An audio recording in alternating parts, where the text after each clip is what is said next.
warahmatullahi wabarakatuh. Perkenalkan, nama saya Cindy Novita dari kelas L dengan NIM 2207015000001. Di sini saya akan menjelaskan tentang mengapa dan bagaimana PAI diajarkan di perguruan tinggi. Oke, jadi yang menjadi pertanyaan adalah, perlukah pembelajaran agama Islam di kampus? Jawabannya perlu dan juga tidak perlu. Kenapa perlu? Karena negara dalam hal ini wajib menjaga keberagaman para warganya, termasuk menjaga keberagaman para mahasiswa yang sedang belajar di perguruan tinggi.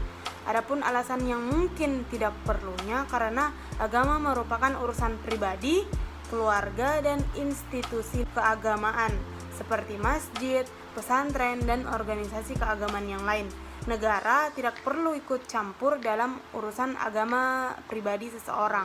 Jadi menggali landasan pentingnya PAI di perguruan tinggi. Dari landasan psikologis yang pertama, yaitu manusia adalah makhluk teogenetis atau teis, bukan ateis, dan butuh kepada Tuhan, terutama ketika dirinya diuji dengan himpitan hidup yang sangat berat. Lalu PAI berperan menyadarkan mahasiswa agar selalu butuh dengan Tuhan. Terjadinya konversi agama mengindikasikan bahwa manusia selalu kembali kepada Tuhan dan selalu mencari agama, mazhab, dan ajaran yang benar. PAI berperan menyajikan informasi yang jelas dan benar tentang agama, serta tidak adanya pembelajaran PAI di perguruan tinggi akan mengakibatkan kesadaran rohani atau spirit keagamaan mahasiswa menjadi kering dan membawa mahasiswa masuk dalam kehidupan tanpa motivasi agama. Menurut landasan sosial budaya sendiri, yang pertama, pada momen-momen sakral dalam alur kehidupan masyarakat muslim di Indonesia selalu ada ikatan kultur agama, budaya, dan sosial yang unik. Ada tradisi keselamatan, tahlilan, pengajian, tasyakuran, dan lain-lain. Dalam hal ini, maka pembelajaran PAI di perguruan tinggi mutlak diperlukan untuk menjaga tradisi-tradisi baik tersebut agar dapat lestari dan bersama-sama ikut memajukan kultur dengan nilai-nilai keagamaan dalam masyarakat. Terlebih lagi, saat ini kultur tersebut mulai melemah akibat arus westernisasi yang kuat dan menggerus ikatan-ikatan emosional masyarakat menuju kehidupan individualis dan eksklusif. Landasan sosial yang selanjutnya, dakwah Islam terlihat sangat masif kembali pada dekade 90-an setelah beberapa dekade sebelumnya mengalami pelambatan. Perubahan ini bermula dari revolusi pembelajaran agama melalui tutorial agama di kampus, pesantren kilat, berdirinya masjid-masjid, Taman Pendidikan Al-Quran atau TPA, membudayaan jilbab, berdirinya sekolah-sekolah Islam berkelas, serta membeludaknya jamaah haji. Dan menyongsong perkembangan ini agar kampus tidak menjadi pendidikan di atas awan yang tidak bersentuhan dengan realitas masyarakat di sekitarnya, maka tuntutan penyelenggaraan PAI di perguruan tinggi mutlak dibutuhkan dan terus berbenah menjadi yang lebih baik. Menurut landasan historisnya, secara historis bangsa Indonesia memiliki dua sistem pendidikan, yakni pesantren dan sekolah. Pesantren sendiri merupakan model pendidikan asli bangsa Indonesia, sedangkan sekolah merupakan model pendidikan yang diadopsi dari penjajah Belanda. Belajar dari pengalaman sejarah, para kiai yang memiliki pesantren mendirikan sekolah dan perguruan tinggi dalam lingkungan pondok pesantren. Adapun para ulama yang tidak memiliki pondok pesantren mendirikan madrasah dan sekolah-sekolah Islam. Saat Indonesia merdeka, sekolah dan perguruan tinggi kolonial menjadi milik pemerintah atas dasar kekhawatiran terhadap keberagaman dan moralitas bangsa. Para ulama dan tokoh-tokoh pendidik muslim mengusulkan agar pendidikan agama Islam dijadikan bagian dari kurikulum sekolah dan perguruan tinggi negeri. Menurut landasan yuridis sendiri, eksistensi mata kuliah pendidikan agama Islam di perguruan tinggi memiliki landasan filosofis dan yuridis yang sangat kuat. Landasan filosofis PAI berpijak pada Pancasila. terutama sila pertama, yakni ketuhanan yang Maha Esa. Adapun secara yuridis berpijak pada ketentuan perundang-undangan yang berlaku. Selanjutnya yaitu berbasis substansi materi. Berbasis substansi materi di sini yang dimaksud berarti menyuguhkan materi pendidikan agama secara luas dan mendalam. Dalam hal ini juga terdapat 3 pendekatan utama yang dilakukan para pakar pendidikan Islam. Yang pertama, pendekatan kajian Al-Quran dan sejarah Islam. Pengkajian Al-Quran berarti mengkaji intisari Al-Quran melalui gagasan-gagasan dan ilmu dari para ulama. Pengkajian sejarah Islam yakni pengkajian tentang perkembangan Islam sejak masa Rasulullah Muhammad SAW menyampaikan misinya hingga masa sekarang.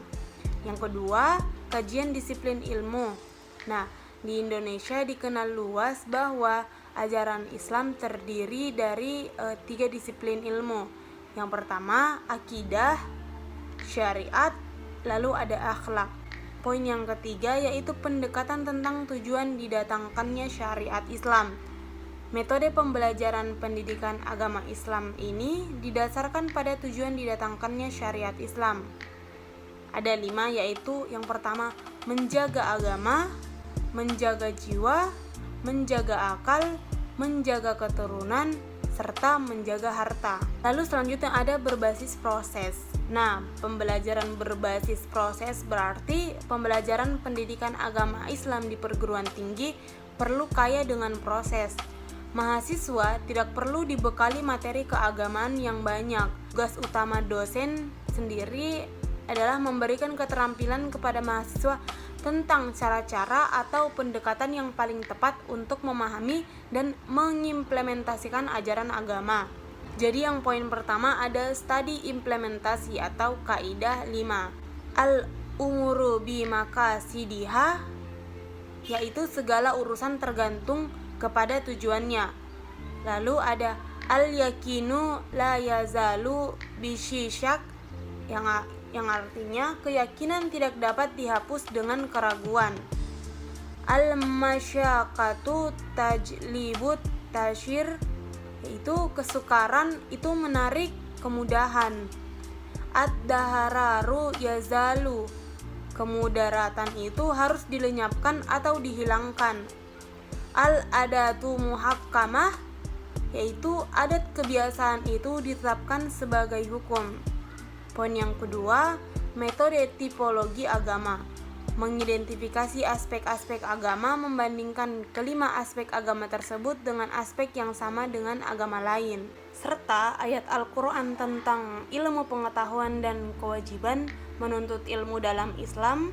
Dalil mengenai ilmu pengetahuan dan kewajiban menuntut ilmu tertera dalam banyak ayat Al-Quran.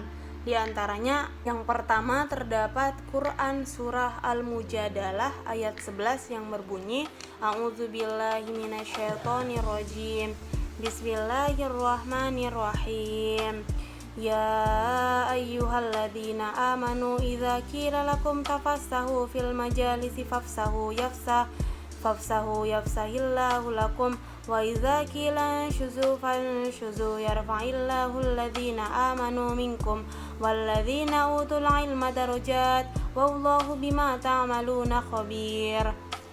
Yang artinya, hai orang-orang yang beriman, apabila dikatakan kepadamu berlapang-lapanglah dalam majelis, lapangkanlah, niscaya Allah akan memberi kelapangan untukmu. Dan apabila dikatakan berdirilah kamu, berdirilah, niscaya Allah akan meninggikan orang-orang yang beriman di antaramu dan orang-orang yang diberi ilmu pengetahuan beberapa derajat, dan Allah Maha mengetahui apa yang kamu kerjakan. Quran surah Al-Mujadalah nomor surah 58 ayat 11. Lalu selanjutnya terdapat dalam Quran surah Shad ayat 29. Bismillahirrahmanirrahim. Kitabun anzalnahu ilaika mubarakun liyadabbaru ayatihi waliyatazakkaru ulul albab. Yang artinya, ini adalah sebuah kitab yang kami turunkan kepadamu penuh dengan berkah supaya mereka memperhatikan ayat-ayatnya dan supaya mendapat pelajaran orang-orang yang mempunyai pikiran. Quran Shad nomor surah 38 ayat 29. Lalu yang selanjutnya terdapat dalam Quran surah At-Taubah ayat 122. A'udzubillahi minasyaitonir rajim. Wa ma kana lil mu'minuna liyanfiru kaffah falaula nafaru min kulli firqatin minhum ta'ifatul liyatafaqahu fid dini wa liyunziru qaumahum idza raja'u ilaihim la'allahum yazarun. Yang artinya, tidak sepatutnya bagi mukminin itu pergi semuanya, maksudnya ke medan perang. Mengapa tidak pergi dari tiap-tiap golongan di antara mereka beberapa orang untuk memperdalam pengetahuan mereka tentang agama dan untuk memberi peringatan kepada kaumnya apabila mereka telah kembali kepadanya, supaya mereka itu dapat menjaga dirinya. Quran surah At-Taubah nomor surah 9 ayat 122. Baik, materi selanjutnya tentang bagaimana membangun paradigma Qur'ani. Baik, yang menjadi pertanyaan tentang apa sih yang dimaksud dengan paradigma? Apa pula yang dimaksud paradigma Qur'ani? Mengapa Al-Quran dijadikan paradigma untuk menghadapi berbagai persoalan? Secara etimologis, kata paradigma dari bahasa Yunani yang asal katanya adalah para dan digma. Para sendiri mengandung arti di samping, di sebelah, dan keadaan lingkungan. Dan digma berarti sudut pandang, teladan, arketip, dan ideal. Dapat dikatakan bahwa paradigma adalah cara pandang, cara berpikir, dan cara berpikir tentang suatu realitas. Adapun secara terminologis, paradigma adalah cara berpikir berdasarkan pandangan yang menyeluruh dan konseptual terhadap suatu realitas atau suatu permasalahan dengan menggunakan teori-teori ilmiah yang sudah baku, eksperimen, dan metode keilmuan yang bisa dipercaya. Dengan demikian, paradigma Qur'ani adalah cara pandang dan cara berpikir tentang suatu realitas atau suatu permasalahan berdasarkan Al-Quran. Mengapa sih Al-Quran dijadikan paradigma? Jadi, semua orang menyatakan bahwa ada suatu keyakinan dalam hati orang-orang beriman. Al-Quran mengandung gagasan yang sempurna mengenai kehidupan. Al-Quran mengandung suatu gagasan murni yang bersifat metahistoris. Menurut Kunto Wijoyo 2008, Al-Quran sesungguhnya menyediakan kemungkinan yang sangat besar untuk dijadikan cara berpikir. Pengembangan eksperimen-eksperimen ilmu pengetahuan berdasarkan paradigma Al-Quran jelas akan memperkaya khazanah ilmu pengetahuan umat manusia. Kegiatan itu mungkin bahkan tentu saja akan menjadi rambahan baru bagi munculnya ilmu-ilmu pengetahuan alternatif. Premis-premis normatif Al-Quran dapat dirumuskan menjadi teori-teori yang empiris dan rasional. Struktur transendental Al-Quran adalah sebuah ide normatif filosofis yang dapat dirumuskan menjadi paradigma teoritis. Paradigma Qur'ani akan memberikan kerangka bagi pertumbuhan ilmu pengetahuan empiris dan ilmu pengetahuan rasional yang orisinal, dalam arti sesuai dengan kebutuhan pragmatis masyarakat Islam, yaitu mengaktualisasikan misinya sebagai khalifah di muka bumi. Yang menjadi pertanyaan, mengapa paradigma Qur'ani sangat penting bagi kehidupan modern? Nah, jadi Al-Quran bagi umat Islam adalah sumber primer dalam segala segi kehidupan. Al-Quran adalah sumber ajaran teologi, hukum, mistisisme, pemikiran pembaharuan, pendidikan, akhlak, dan aspek-aspek lainnya. Tolak ukur benar atau salah, baik atau buruk, indah atau jelek adalah Al-Quran. Jika mencari sumber lain dalam menentukan benar atau salah, baik atau buruk, dan indah atau jelek, maka seseorang dianggap tidak konsisten dalam berislam. Suatu sikap hipokrit yang dalam pandangan Al-Quran termasuk sikap tidak terpuji. Jadi, untuk apa Al-Quran diturunkan? Apa tujuan Al-Quran diturunkan? Yusuf Al-Qaradawi menjelaskan bahwa tujuan diturunkan Al-Quran paling tidak ada 7 macam. Yang pertama, meluruskan akidah manusia. Kedua, meneguhkan kemuliaan manusia dan hak-hak asasi manusia. Yang ketiga, mengarahkan manusia untuk beribadah secara baik dan benar kepada Allah. Yang keempat, mengajak manusia untuk menyucikan rohani. Kelima, membangun rumah tangga yang sakinah dan menempatkan posisi terhormat bagi perempuan. 6. Membangun umat menjadi saksi atas kemanusiaan. Dan yang terakhir, mengajak manusia agar saling menolong. Di materi selanjutnya yaitu menggali sumber historis, filosofis, psikologis, sosiologis, dan pedagogis tentang paradigma Qur'ani untuk kehidupan modern. Jadi, untuk menggali sumber historis, filosofis, psikologis, sosiologis, dan pedagogis tentang paradigma Qur'ani yang membawa kemajuan dan kemodernan pada zaman Islam, kita dapat mempelajari cara-cara untuk mencapai kemajuan pada zaman keemasan Islam dan mempelajari peran Al-Quran dalam mewujudkan kemajuan itu.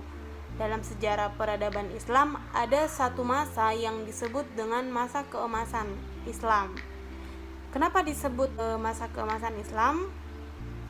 Karena umat Islam berada dalam puncak kemajuan dalam berbagai aspek kehidupannya, yaitu ideologi, politik, sosial budaya, ekonomi, ilmu pengetahuan dan teknologi, pertahanan, dan keamanan. Karena kemajuan itu pula, maka dunia Islam menjadi pusat peradaban dan dunia Islam menjadi superpower dalam ekonomi dan politik. Ekspansi dakwah Islam semakin meluas dan diterima oleh belahan seluruh dunia ketika Islam datang. Kekuasaan politik semakin luas yang implikasinya kemakmuran ekonomi juga semakin terbuka, tambah subur, dan tentu lebih merata. Kalau kita kaji secara mendalam faktor-faktor yang menyebabkan umat Islam bisa maju pada saat itu dan dalam waktu yang amat lama, lebih dari 5 abad, maka jawabannya tentu saja karena umat Islam menjadikan Al-Quran sebagai paradigma kehidupan. Jadi Al-Quran pada saat itu bukan hanya dijadikan sebagai sumber ajaran tetapi juga menjadi paradigma dalam pengembangan iptek, pengembangan budaya. Bahkan Al-Quran dihadirkan untuk mengatasi dan menghadapi berbagai problem kehidupan umat Islam saat itu. Pada zaman keemasan Islam, Al-Quran dijadikan sebagai paradigma dalam segala aspek kehidupan dan Rasulullah SAW menjadi role model uswatun hasanah dalam mengimplementasikan Al-Quran dalam kehidupan sehari-hari. Bagaimana Rasulullah SAW membumikan nilai-nilai religius Al-Quran dalam keseharian? Kita dapat menelisik informasi dari Aisyah radhiyallahu an ketika ditanya oleh para sahabat mengenai akhlak Rasulullah. Aisyah menjawab, akhlak Rasulullah adalah Al-Quran.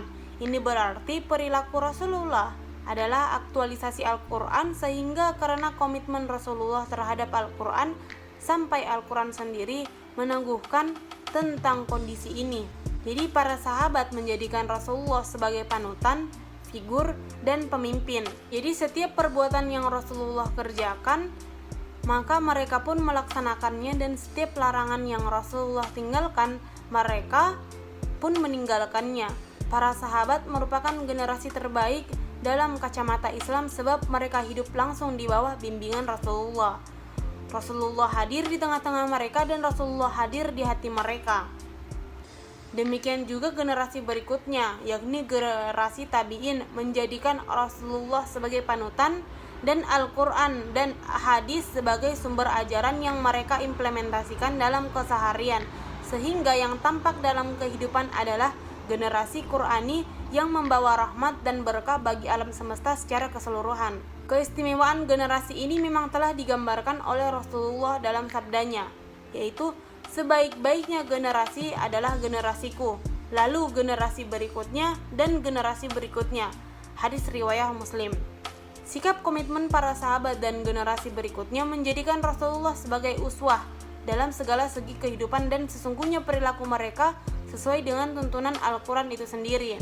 Allah berfirman, apa-apa yang Rasulullah datangkan untuk kamu, maka ambillah, dan apa-apa yang Rasulullah melarangnya, maka tinggalkanlah. Quran Surah Al-Hasyr nomor surah 59 ayat 7. Jadi terdapat 5 etik yang perlu dikembangkan manusia. Yang pertama, murah hati, keberanian, kesetiaan, kejujuran, dan kesabaran. Selanjutnya, membangun argumen tentang paradigma Qur'ani sebagai satu-satunya model untuk menghadapi kehidupan modern.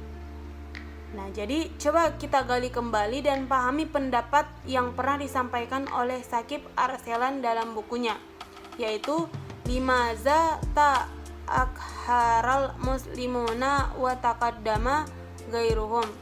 Artinya, mengapa umat Islam mundur sedangkan non-Islam maju?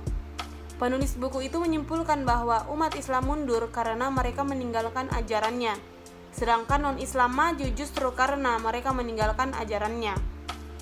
Sejalan dengan pemikiran Arselan tersebut, para pembaharu sepakat bahwa untuk kemajuan Islam, umat Islam harus berkomitmen terhadap ajarannya. Mustahil mereka dapat maju kalau mereka meninggalkan ajarannya. Adapun ajaran yang dimaksud adalah ajaran murni al-Islam sebagaimana yang tercantum dalam Al-Quran dan Sunnah, bukan ajaran-ajaran yang bersumber dari budaya selain Al-Quran dan Sunnah. Tidak sedikit orang berpandangan bahwa untuk maju justru mereka harus meninggalkan ajaran agama mereka, sehingga mereka harus mengembangkan budaya sekuler dalam segala segi kehidupan. Sementara bagi umat Islam, untuk maju tidak perlu mengambil sekulerisasi, malah sebaliknya harus berkomitmen terhadap ajarannya. Mengapa sih umat Islam untuk dapat maju tidak perlu mengambil jalan sekulerisasi? Jawabannya tentu saja yang pertama, karena ajaran Islam yang sumbernya Al-Quran dan hadis bersifat syumul, yang artinya mencakup segala aspek kehidupan. Kedua, ajaran Islam bersifat rasional, artinya sejalan dengan nalar manusia sehingga tidak bertentangan dengan iptek. Tiga, ajaran Islam berkarakter tadarruj, artinya bertahap dalam urut dan implementasinya. Keempat, ajaran Islam bersifat taklilat, takalif, artinya tidak banyak beban karena beragama itu memang mudah, dalam arti untuk melaksanakannya berada dalam batas-batas kemanusiaan, bukan malah sebaliknya. Tidak ada yang di luar kemampuan manusia untuk melaksanakannya. Allah sendiri menyatakan dalam banyak ayat yang dikehendaki oleh Allah adalah kemudahan bagi umat manusia, bukan kesulitan, menjunjung tinggi kesamaan, keadilan, rahmat dan berkah bagi semua. Kelima, ajaran yang diangkat Al-Quran berkarakter ijaz, artinya bahwa redaksi Al-Quran dalam mengungkap berbagai persoalan, informasi, kisah dan pelajaran selalu dengan gaya bahasa yang singkat, padat, indah, tetapi kaya makna, jelas dan menarik. Jadi, agama yang mempunyai prinsip seperti itulah agama masa depan dan agama yang dapat membawa kemajuan. Perlu juga ditambahkan adanya faktor persesuaian antara akal dan wahyu. Kebenaran wahyu adalah absolut. Argumen akal tentang kebenaran wahyu tidak memberikan pengaruh sedikitpun terhadap kebenaran itu. Demikian sebaliknya, argumen akal yang menyatakan ketidakbenaran wahyu tidak lantas membuat wahyu itu menjadi tidak benar. Akan tetapi, apabila akal melakukan penalaran yang valid, maka ia akan sesuai dengan kebenaran wahyu. Kesahihan proses transmisi data autoritatif menurut Johaya S. Praja melahirkan ilmu tafsir dan ilmu hadis yang kemudian berkembang menjadi landasan ilmu-ilmu lainnya termasuk filsafat Islam. Jadi kemajuan yang dicapai dengan keberhasilan pengembangan iptek tentu akan membawa perubahan yang sangat dahsyat. Revolusi kebudayaan terjadi karena iptek telah mengantarkan manusia kepada kemajuan yang luar biasa. Kemajuan melahirkan kehidupan modern dan kemodernan menjadi ciri khas masyarakat maju dewasa ini. Bagi umat Islam, kemodernan tetap harus dikembangkan di atas paradigma Al-Quran. Kita maju bersama Al-Quran, tidak ada kemajuan tanpa Al-Quran. Al-Quran bukan hanya sebagai sumber inspirasi, tetapi ia adalah landasan, pedoman paradigma dan guide dalam mengarahkan kemodernan agar dapat menyejahterakan manusia dunia dan akhirat. Apa arti kemodernan kalau tidak membawa kesejahteraan? Apa arti kemajuan iptek kalau manusia tidak makrifat kepada Allah? Imam Junaidi al-Baghdadi menyatakan Meskipun orang tahu segala sesuatu, tapi jika dia tidak mengenal Allah sebagai Tuhannya, maka identik dengan tidak tahu sama sekali. Junaid ini ingin menyatakan bahwa landasan iptek adalah ma'rifatullah dan Al-Quran adalah paradigma untuk pengembangan iptek. Penguasaan iptek dan landasan ma'rifatullah akan membawa kemajuan lahir batin, sejahtera dunia akhirat, dan rahmat bagi semua alam. Iptek dan kehidupan yang tidak dipandu wahyu belum tentu membawa kesejahteraan, ketentraman, dan kebahagiaan. Sedangkan iptek dan kehidupan yang dipandu wahyu tentu akan mewujudkan kesejahteraan yang seimbang, sejahtera lahir batin, dunia akhirat, jasmani rohani. Itulah paradigma Qur'ani dalam konsep dan kenyataan kehidupan. Selanjutnya mendeskripsikan esensi dan urgensi paradigma Qur'ani dalam menghadapi kehidupan modern. Nah, ciri utama kehidupan modern adalah adanya pembangunan yang berhasil dan membawa kemajuan, kemakmuran, dan pemerataan. Pembangunan yang berkesinambungan yang berimplikasi terhadap perubahan pola hidup masyarakat ke arah kemajuan. Dan kesejahteraan itu merupakan bagian dari indikator kehidupan modern. Lebih rinci, Nurkolis Majid 2008 menyatakan bahwa tolak ukur pembangunan yang berhasil adalah sebagai berikut. Yang pertama, tingkat produksi dan pendapatan lebih tinggi. 2. Kemajuan dalam pemerintahan sendiri yang demokratis, mantap, dan sekaligus tanggap terhadap kebutuhan-kebutuhan dan kehendak-kehendak rakyat. 3. Pertumbuhan hubungan sosial yang demokratis termasuk kebebasan yang luas, kesempatan-kesempatan untuk pengembangan diri, dan penghormatan kepada kepribadian individu. Yang keempat, tidak mudah terkena komunisme dan totalitarianisme lainnya karena alasan-alasan tersebut. Jadi, dalam konsep Islam, kemajuan dan kemodernan yang integral adalah sesuatu yang harus diraih dan merupakan perjuangan yang tak boleh berhenti. Berhenti dalam proses pencapaiannya berarti berhenti dalam perjuangan, suatu sikap yang dilarang dalam Islam. Namun, karena umat Islam memiliki sumber norma dan etik yang sempurna yaitu kitab suci Al-Quran, maka Al-Quran harus dijadikan paradigma dalam melihat dan mengembangkan segala persoalan. Paradigma Qurani dalam pengembangan iptek misalnya jelas akan memungkinkan munculnya ilmu-ilmu alternatif yang khas yang tentu saja tidak sekularistik. Paradigma Qurani dalam pengembangan budaya juga akan melahirkan budaya masyarakat yang islami yang tidak sekuler dalam proses, hasil, dan aktualisasinya. Pengembangan ekonomi yang berlandasan paradigma Qurani jelas akan melahirkan konsep dan kegiatan ekonomi yang bebas bunga dan spekulasi yang merugikan. Prinsip ekonomi Islam adalah tidak boleh rugi dan tidak boleh merugikan orang lain. Riba dan gahar jelas merupakan sesuatu yang dapat merugikan pihak-pihak tertentu.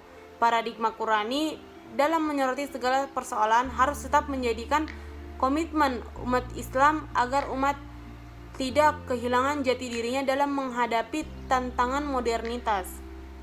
Kehidupan modern yang pada hakikatnya merupakan implementasi kemajuan iptek akan memberi manfaat dan terus berkembang untuk membawa kemajuan yang harus dipandu dan diarahkan oleh wahyu, yaitu Al-Quran, agar umat tidak terjebak dalam kehidupan sekularis. Hal ini jelas bukan tujuan kemajuan Islam itu sendiri. Sekularisasi hanya akan mengikis keimanan yang ada di hati umat dan akan melahirkan generasi yang ambivalen, yaitu bersikap mendua dalam kehidupan. Di satu sisi, ia sebagai seorang muslim. Di sisi lain, ia meminggirkan ajaran Islam dari dirinya dan kehidupannya, sehingga Islam lepas dari aktivitas kehidupannya, yaitu suatu sikap hipokrit yang harus dijauhkan dari kepribadian umat Islam. Umat Islam akan maju kalau Al-Quran menjadi tuntunan dan Rasulullah sebagai panutan. Umat Islam akan tertinggal dan masuk pada situasi stagnasi kalau Al-Quran dijauhkan dari kehidupan dirinya. Paradigma Qurani adalah proses menghadapi realitas sekaligus tujuan yang harus dihadapi dalam perjalanan hidup umat Islam. Sejarah membuktikan kemunduran umat Islam pada abad ke-18 yang biasa disebut abad stagnasi keilmuan adalah karena beberapa faktor. Pertama, justru karena umat Islam meninggalkan peran Al-Quran sebagai paradigma dalam menghadapi segala persoalan. Kedua, hilangnya semangat ijtihad di kalangan umat Islam. Ketiga, kesalahan lainnya menurut Muhammad Iqbal karena umat Islam menerima paham Yunani mengenai realitas yang pada pokoknya bersifat statis, sedangkan jiwa Islam bersifat dinamis dan berkembang. 4. Para ilmuwan keliru memahami pemikiran Al-Ghazali yang dianggap Al-Ghazali mengharamkan filsafat dalam bukunya, yaitu Tahafutul Falasifah. Padahal Al-Ghazali menawarkan sikap kritis, analitis, dan skeptis terhadap filsafat agar dikembangkan lebih jauh dalam upaya menggunakan paradigma Qurani dalam pengembangan falsafah. Faktor kelima, karena sikap para khalifah yang berkuasa pada zaman itu tidak mendukung pengembangan keilmuan karena takut kehilangan pengaruh yang berakibat terhadap hilangnya kekuasaan mereka. Dengan meminjam istilah Bung Karno, para khalifah mengambil abu peradaban Islam, bukan apinya dan bukan rohnya. Sebaliknya, Barat mengambil apinya dan meninggalkan abunya. Karena sikap demikian, kehidupan politik umat Islam pun pada abad itu menjadi lemah, pecah, dan semraut di tengah hegemoni kekhilafaan Islam yang mulai memudar dalam menghadapi peradaban Barat yang mulai menggeliat dan perlahan maju dan percaya diri. Jadi, kita telah melihat fakta sejarah bahwa kemajuan, kedamaian, keamanan, dan kesejahteraan yang telah dicapai pada masa keemasan Islam adalah wujud dari aktualisasi Al-Quran sebagai paradigma kehidupan. Kemajuan itu kembali akan diraih dan akan menjadi milik umat Islam. Jika umat Islam sekarang bersikap yang sama terhadap Al-Quran sebagaimana umat pada zaman keemasan bersikap terhadap Al-Quran, yakni menjadikan Al-Quran sebagai paradigma dan akhirnya menjadi hidayah dalam segala aspek sekaligus sebagai paradigma pemecahan problem kehidupan. Paradigma Qurani telah berkontribusi dalam mewujudkan kemajuan dan kemodernan pada zaman keemasan Islam yang ditandai dengan kemajuan pesat perkembangan iptek di dunia Islam yang berimplikasi terhadap kemajuan di bidang lainnya seperti ideologi, politik, ekonomi, budaya, militer, pendidikan, perdamaian, keamanan, kesejahteraan, dan lain-lainnya. Jadi, paradigma Qurani sendiri adalah cara pandang atau cara berpikir seseorang terhadap suatu permasalahan berdasarkan Al-Quran, di mana isi surah Al-Qurannya ada terdapat pada Quran surah Al-Imran ayat 3 yang berbunyi A'udzubillahi minasyaitonirrajim. Bismillahirrahmanirrahim. Nazzala 'alaikal kitaba bil haqqi musaddiqan lima baina yadayhi wa anzalat taurata wal injil.